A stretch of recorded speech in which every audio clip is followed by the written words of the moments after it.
बताइए सर, आपका नाम क्या है आपका? मैं मरदेव चतुर्वेदी, रिटायर्ड बीएसएफ। कल जो हिंसा हुई थी, जैसे अगर मैं टोटल 9 रूट तय किए गए दिल्ली पुलिस के द्वारा, उसके बाद 2 रूटों पर, 7 रूटों पर तो शांतिपूर्ण तरीके से परेड मतलब हुई, अच्छी तरीके से हुई थी, लेकिन 2 रूटों पर हिंसा हो गई थी। तो उस पर जो हिंसा भड़क गई तो उस पर क्या कहेंगे, क्या क्यों भड़की, क्या रीजन रहा? मैं ये कहना चाहूँगा, हिंसा हुई नहीं, हिंसा करवाई गई। आंदोलन पर हम नहीं बैठे, सरकार बैठाई है।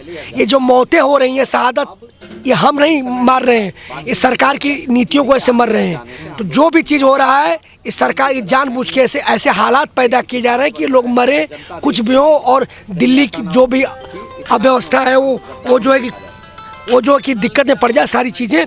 तो ये हमारा कुछ नहीं है। निश्चित रूप से मैं सवाल करता हूं कि लाल किले पर लोग कैसे पहुंचे।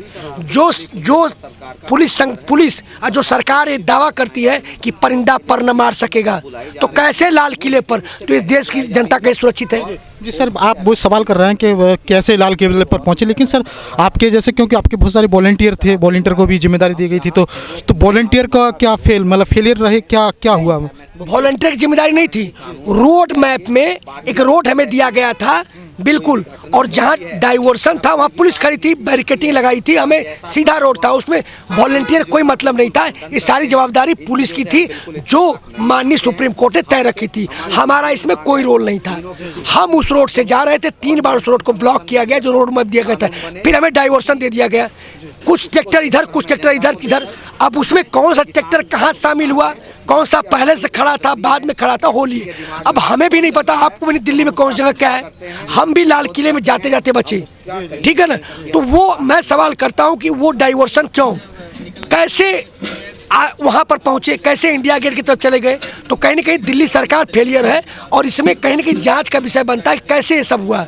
जबकि हम रोड मैप पे जा रहे थे, कैसे, जब पुलिस खड़ी, सारी व्यवस्था खड़ी, जिम्मेदारी लिया है, तो कैसे चले गए, क्यों नहीं वो रोक दिया गया जहाँ डाइवर्सन था? आप रोड मैप देखिए। दिल्ली पुलिस का तो ये कहना है कि आप जैसे जो रूट आपको रूट मैप दिया गया था, तो वो आप गलत दूसरे रूट मैप पे जाने लगे, तो इसलिए पुलिस ने रोका। अरे वहाँ की बात का है, ये तो लाल किले में हो गया ना। 3 बार डाइवर्सन, कई बार आप देखे, रडार से देखे, जीपीएस देखे, जैसे देखे, पहले ही डाइवर्सन हो गया था। हम कहाँ चले गए, कैसे? पुलिस क्या कर रही थी? बताइए। लाल किले पर चढ़ जाना, एक मुड़ना, आप रोक दिए, ठीक है, वहाँ पर रोक के जो भी कैजुअलिटी हुई, जो भी घायल हुआ, बात तो लगता है सुरक्षा किया आपने, लेकिन लाल किले पर चढ़ जाना क्या दर्शाता है? कल आप राष्ट्रपति भवन में घुसवा दीजिए, वहाँ तो बहुत सेंसिटिव चीज़ है। तो सवाल है उठता कि राष्ट्रपति भवन के पहले रोक दीजिए, तो लगता है कि ठीक है आपने जो भी बल प्रयोग किया, लेकिन घुस जाए आदमी, कैसे घुस जाएगा? तो आप सुरक्षा कैसे करेंगे, बताइए? सवाल उठता है कि नहीं उठता? आप बताइए, पत्रकार हैं, कैसे लाल किला पर चढ़ गया? वो तो रोकने का, जब अंदर गया तब ना, तो क्यों नहीं रोका गया, बताइए मुझे? कल वो कोई आतंकवादी होता, कहीं और घुस जाता, तो कहीं ना कहीं पूरी बयान देने से नहीं, आपको लगता होगा कि कैसे गया लाल किले के ऊपर चढ़ा, कैसे? भाई हमको लगता है कि इसमें कहीं ना कहीं मिली भगत है। ये जांच का विषय है, और इसको जांच कराए, माननीय सुप्रीम कोर्ट इसको ले जल्दी संज्ञान में। कल जो हुआ था, तो उसको लेकर जनता के बीच जो जनता में मैसेज गया कि वो गलत तरीके से गया मैसेज, क्या अभी भी जनता को इस आंदोलन से इतना ही लगाव रहेगा जितना पहले था? इतना ही लगाव रहेगा। किसानों की बात है, या एमएसपी की बात है कि ये किसान अपनी मूल्य को, उपज को कहाँ बेचे, कैसे बेचेगा।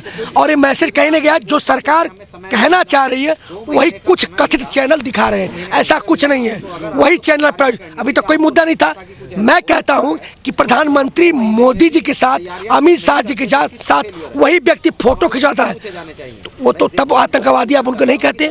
वही राजस्थान के हाई कोर्ट में आरएसएस का झंडा लहराया जाता है, तब तो आप तो नहीं कहते हैं। प्रायोजित जब वो चढ़ गया तो किसानों के साथ जोड़ दिया गया, जो किसान का है, लेकिन कल ही उसको किसान संगठन ने अलग कर दिया था, तो तब हमारा किसान का हो गया। आज जब मोदी जी के साथ फोटो खिंचाया तब वो नहीं है। तो कहीं ना कहीं ये चाल है, कुछ कथित मीडिया है जो इस बात को दिखा रहे, जनता समझ रही है कि हकीकत क्या है। इससे कोई जनता का लगाव, आज भी किसान और का लगाव, किसान ये भी बयान आ रहे हैं कि किसान जो संगठन में है उनमें वो बिखराव की ओर जा रहे हैं, जैसे बिखराव हो रहा है, जैसे 2 संगठन अलग हो गए हैं, तो इसको लेकर के किसान बिखराव, मतलब एकता कम हो रही है, किसान एकता। जी, ये लोकतंत्र है, आते हैं जाते हैं, आप विचारधारा अपनी अभिव्यक्ति दर्ज कर सकते हैं, कोई मायने नहीं है। मैं ही मर जाऊँ तो क्या होगा? क्या रुक जाएगा? ये धरती कहीं रुकता नहीं कोई भी, तो ये सब चीज़ चलती है। लेकिन मेरा व्यक्तिगत ये है कि इस समय, जिस समय कल शहादत एक माँ ने अपने बेटे को खोया, एक पत्नी ने अपने पति को खोया, उसकी लाश की आग भी ठंडी नहीं हुई। इस टाइम नहीं जाना चाहिए था, उनको किसानों के साथ रहना चाहिए था। बाद में आप कुछ करते अपनी, आपकी विचारधारा अलग हो सकती है, लेकिन चीज़ें आप निपटाते बैठ के। ऐसी क्या हो गई थी? कल तक तो आप हमारे साथ ही थे। तो कहीं ना कहीं जो भी उनका व्यक्तिगत मामला रहा हो, लेकिन इससे आंदोलन फर्क नहीं पड़ता। एक नेता जाएगा, एक आएंगे, कोई फर्क नहीं पड़ता। जी, अब ये आंदोलन बरकरार रहेगा अभी? जब तक बिल की वापसी नहीं देखिए, तब तक घर वापसी नहीं। बिल्कुल किसानों की बात है, ये कारपोरेट बना पेट की बात है, ये इवेंट चल रहा है। तो अब अगला कदम क्या होने वाला है? आगे क्या करेंगे आप? देखिए, सब कुछ तो सरकार पर निर्भर है। सरकार आज बिल की वापसी घर चल जाए, लेकिन जब तक वो बिल की वापसी नहीं करेगी, हम नहीं जाएंगे। ये हमारा, हम बैठे यहीं पे रहेंगे? बिल्कुल रहेंगे यहीं पे रोड पे रहेंगे, पिकनिक मनाएंगे, ठंडे पानी से नहाएंगे। यहाँ पानी बरसेगा तो इसमें जाएंगे, रात को वो ओस टपकता है तो उसके नीचे बैठेंगे। ये हमारी पिकनिक चलती रहेगी।